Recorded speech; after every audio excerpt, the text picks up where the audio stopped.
ഗ്രൂപ്പിലെല്ലാവർക്കും നമസ്കാരം. എൻ്റെ പേര് അബ്ദുള്ള. ഞാൻ വൈരത്തൂരിനടുത്ത് പെരിഞ്ചേരി എന്ന് പറഞ്ഞ സ്ഥലത്താണ് എൻ്റെ വീട്. ഞാനൊരു പ്രവാസിയായിരുന്നു. 10-12 വർഷത്തോളം പ്രവാസി ജീവിതമായിരുന്നു. ഇപ്പോൾ വീട്ടിലാളില്ല, അപ്പോൾ അങ്ങനെ സുഖമില്ല. അപ്പോൾ അങ്ങനെ നാട്ടിൽ നിൽക്കേണ്ടതായിട്ട് വന്നപ്പോൾ ഇവിടെ നിന്ന് എന്ത് ചെയ്യും എന്നുള്ളത് ഇങ്ങനെ 2 വർഷം മുമ്പ് കഴിഞ്ഞ പ്രാവശ്യം ലീവിന് വന്നു പോയ സമയത്ത് തന്നെ ഇങ്ങനെ ആലോചിച്ച് വന്നപ്പോൾ അങ്ങനെ കുറേ യൂട്യൂബ് ചാനലൊക്കെ തിരഞ്ഞ് പല കൃഷി മേഖലകളിലും നമ്മൾ നോക്കി, ആട്, കോഴി ഇതെല്ലാം. അപ്പോൾ അതിലൊക്കെ വ്യത്യസ്തമായിട്ട് മുയൽ കുഴപ്പമില്ലയെന്ന് തോന്നി. എൻ്റെയൊക്കെ പ്രത്യേകത എന്ന് വെച്ചാൽ പിന്നെ ഏത് ബിസിനസ് തുടങ്ങുകയാണെങ്കിലും നമുക്ക് മാർക്കറ്റിംഗ് ആണ് പ്രശ്നം.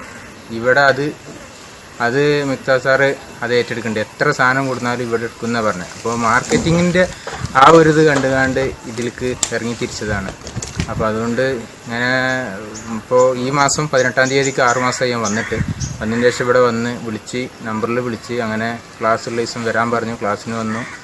അങ്ങനെ ക്ലാസ്സിന് വന്ന് നോട്ടൊക്കെ എഴുതി പോയി, ബുക്കും സീഡിയും തന്ന് അതൊക്കെ കണ്ട് പഠിച്ച് പിന്നെ അവിടുന്ന് 1 മാസം കഴിഞ്ഞതിന് ശേഷം പിന്നെ ഇവിടെ വന്നതിന് ശേഷം 1-2 ചോദ്യങ്ങളൊക്കെ 10-20ഓളം ചോദ്യങ്ങൾ ചോദിച്ചു. ചോദ്യങ്ങൾക്കൊക്കെ നല്ല മറുപടി പറഞ്ഞപ്പോൾ എന്നെക്കൊണ്ട് നടത്താൻ കഴിയുമെന്നുള്ളൊരു ബോധ്യം വന്നപ്പോൾ എന്നെ ബുക്ക് ചെയ്ത് എന്നോട് പറഞ്ഞ് ഇങ്ങനെ സാധനം വരുമ്പോൾ വിളിക്കാമെന്ന് പറഞ്ഞാൽ അങ്ങനെ 45 ദിവസത്തിൻ്റെ ഉള്ളിൽ ഷെഡ് ശരിയാക്കാൻ പറഞ്ഞു. പിന്നെ മഴയും കാര്യങ്ങളൊക്കെ കൂടി ആയതുകൊണ്ട് കുറച്ച് വൈകിപ്പോയി. ഇപ്പോൾ 3 മാസത്തോളമായി ഇപ്പോൾ ബുക്ക് ചെയ്ത് പോയിട്ട്. അങ്ങനെ ഇപ്പോൾ ഷെഡും കാര്യങ്ങളൊക്കെ റെഡിയായി. ഇപ്പോൾ കൊണ്ടുപോവാണ് സാധനം.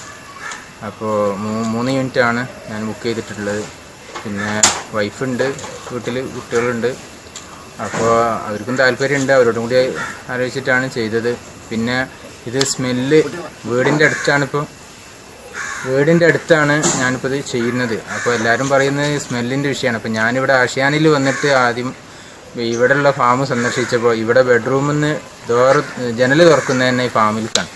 അപ്പോൾ EM സൊല്യൂഷൻ ചെയ്യുന്നതുകൊണ്ട് അതൊരു വിഷയമല്ല എന്നുള്ള മനസ്സിലായപ്പോൾ ഞാൻ പിന്നെ 3 യൂണിറ്റ് തന്നെ തീരുമാനിച്ചു. അങ്ങനെ ഇപ്പോൾ സാധനം എടുത്ത് പോവുകയാണ് ഇൻഷാ അല്ലാഹ്. അതുകൊണ്ട് എല്ലാവരും പ്രാർത്ഥിക്കുക, ജയിക്കും എന്നുള്ള ആത്മാർത്ഥ നല്ല ഉണ്ട്, മനസ്സിൽ നല്ല ഉറപ്പുണ്ട്. അതുകൊണ്ടാണ്. അപ്പോൾ നിങ്ങളെല്ലാവരും പ്രാർത്ഥിക്കുക എന്നുള്ളതാണ് പറയാനുള്ളത്. ഓക്കെ.